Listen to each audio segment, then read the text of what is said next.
we connect with experts on an issue making headlines. Over the weekend, all eyes were on China, which opened its most important political event of the year on Friday, the National People's Congress, following a 2-month delay due to the COVID-19 outbreak. To the surprise of many observers, it did not announce its annual economic growth rate, which was an unprecedented move for Beijing since it started revealing its projections in 1990. What China did reveal, though, was its plans to push through with a controversial bill on Hong Kong that observers fear would effectively end the city's autonomy. To discuss these recent developments, we have joining us today Jack Gao, Program Economist at the Institute for New Economic Thinking, and Joseph Bosco, former Country Director of China in the U.S. Office of the Secretary of Defense. Well, my first question to you, Mr. Gao. Chinese Premier Li Keqiang said that China would not set an economic growth target for 2020. Why do you think it decided to skip with the projection, and what do you think this tells us about the economic state of affairs in China? I think that, as you mentioned, GDP targets have been traditionally important in anchoring expectations in the Chinese economy. Especially given that in China, GDP has served both as an input and as well as an output measure. That is for normal times. The current situation is everything but normal. I think the move is both an act of last resort and a bold experiment. It's a move of last resort because given the amount of uncertainty in the Chinese economy and global economy, it is quite impossible to set a goal of GDP in China.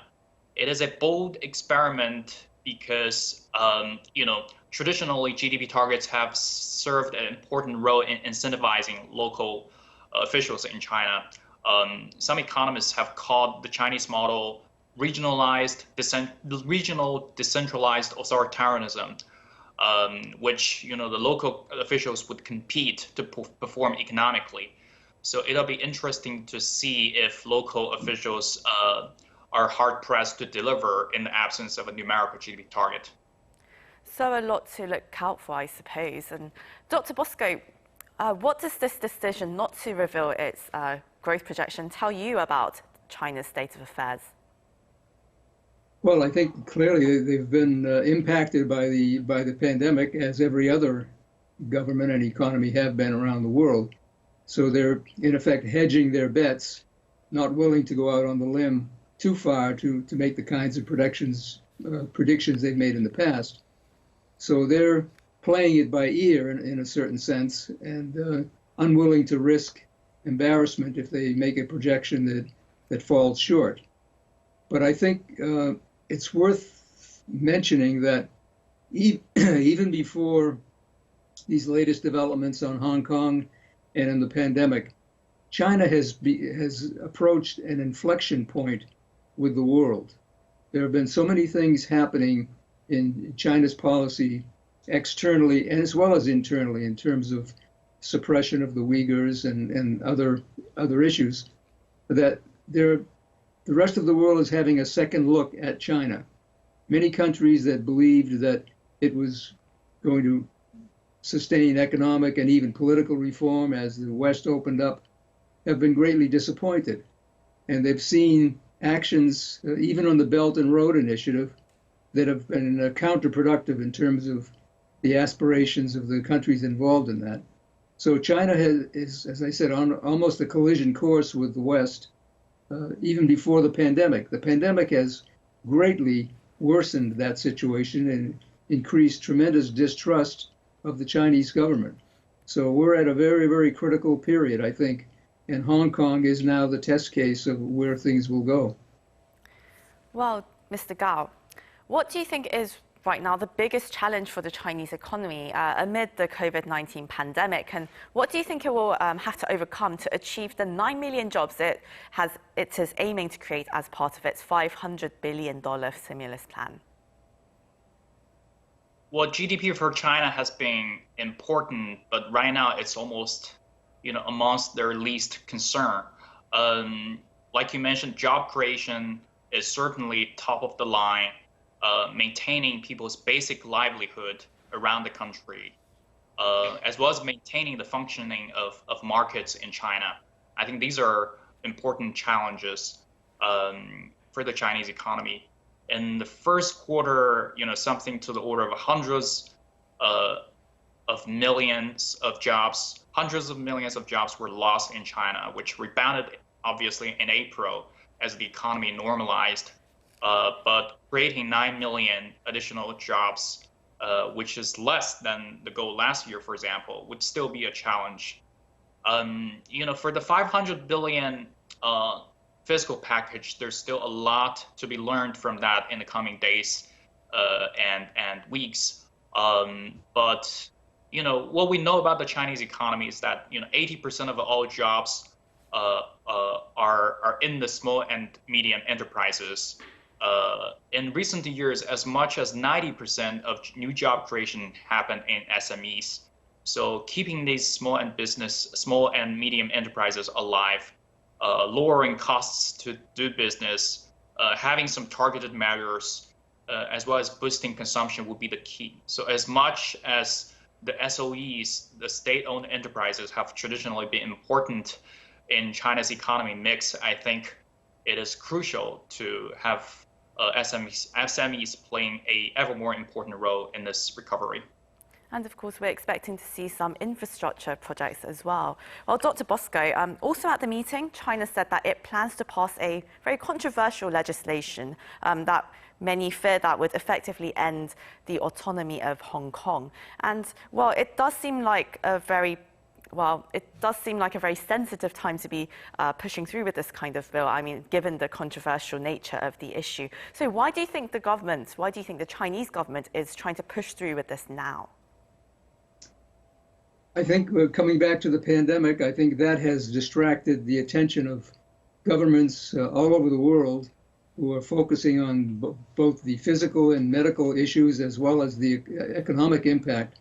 So I think that the Beijing has decided that this is probably the best time that they will have and have had so far to, in effect, crack down on Hong Kong, which is basically what is happening.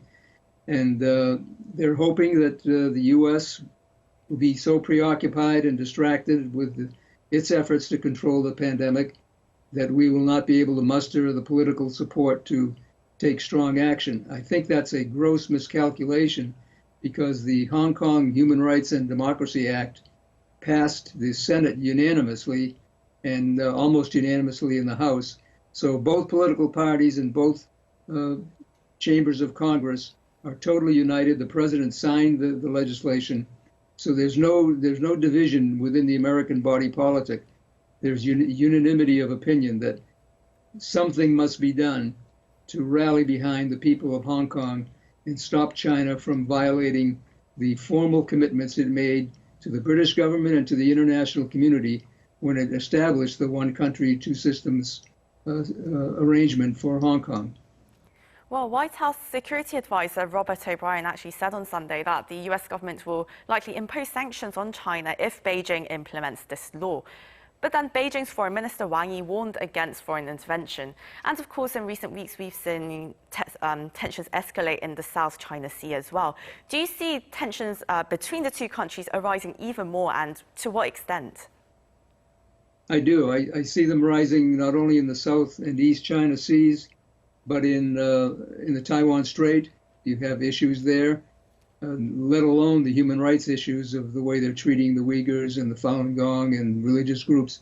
You've got a consolidation of public opinion in the United States, and not only in the United States. I think the European countries as well are having severe second thoughts about their arrangements with Beijing. So I think we're coming to a crunch point where China's aggressive activities are coming up to collide with the West's resistance. So there could very well be some kind of an incident that will be very dangerous for all concerned, and we hope that cooler heads will prevail, particularly in Beijing, where the hawks are pushing the agenda. And Mr. Gao, with the US-China trade war seemingly back on and relations having soured significantly over the last few weeks, with Trump administration officials even vowing to make China pay for the pandemic. China also seems to be waging trade war with other countries as well, like Australia. So how do you think these disputes are going to affect China's recovery if they continue? Well, of course, it adds to the uncertainty in the Chinese economic recovery. In 2008, the government swiftly pushed for a 4 trillion yuan stimulus package, and it worked because the shock was temporary.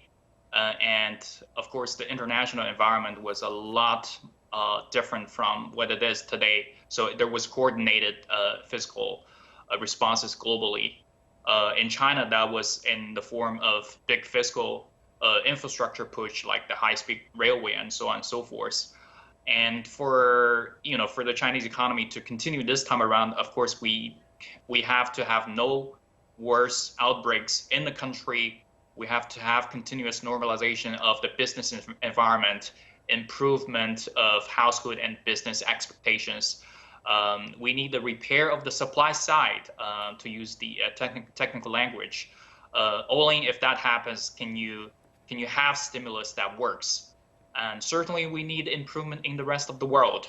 The last thing I would say, it would also require normalization in supply chains in Asia, which I expect to be performing a more important role this time around. Well, speaking of supply chains, it does, Mr. Gao, it does seem like many countries are, they're trying to move away, they're trying to move their supply chains out of China. Do you think this is really possible? And if they do move to do that, then how is it going to affect China's recovery? It's a bit too early to see right now. Of course, we have countries like the US and like Japan encouraging their companies to move their supply chain away from China, or have the so-called China Plus One strategy in order to improve resilience of global supply chain, the sort of the just in case versus just in time. I think for the Chinese economy, their task will be doubly difficult because they can't pull the traditional levers to stimulate the economy, and they have to think about securing their domestic supply chain and things like that as well. It's too early to call globalization dead or to call deglobalization to be the new norm, I think. And as I was saying, I do expect regionalization in the form of Asia. It would be Japan, Korea, China, plus ASEAN countries. This year was supposedly going to be the conclusion year for the RCEP trade agreement. We'll have to see how that goes as well. And lastly, Dr. Bosco, is it wise for China to actually be making economic enemies at this time? And also with its narrative of its fight against the COVID-19 virus having raised some controversy, do you think this could actually drive away Beijing's partners? I mean, how is it going to have to work diplomatically? I think in a sense that is already happening. As I mentioned, there are several European countries rethinking their relationships with China on economic matters primarily, but even on political relations. I think it's also important to keep in mind that although the National Security Advisor O'Brien talked about sanctions against China if they proceed with their crackdown on Hong Kong, there are other measures provided in the legislation. The U.S. treats Hong Kong as a very special economic and financial partner. It's not treated as if it were a Shanghai or Beijing or any other Chinese city. It's very special in the West. And the United States could suspend or curtail that special arrangement with Hong Kong if Beijing proceeds on the path that it's on. So that would have very severe consequences, not only for Hong Kong, but even for China in terms of using Hong Kong as a conduit for Western financial support. Well, I'm afraid that's where we'll have to wrap up this discussion. But it's been wonderful speaking with you both. Jack Gao, Program Economist at the Institute for New Economic Thinking, and Joseph Bosco, former China Country Director in the US Office of the Secretary of Defense. Thank you very much, both of you, for joining the program. Thank you. Thank you. This is also where we wrap up the show. Thank you for starting your week with us. Join us at the same time tomorrow with more global insights on issues making headlines. Have a good one wherever you are. Goodbye.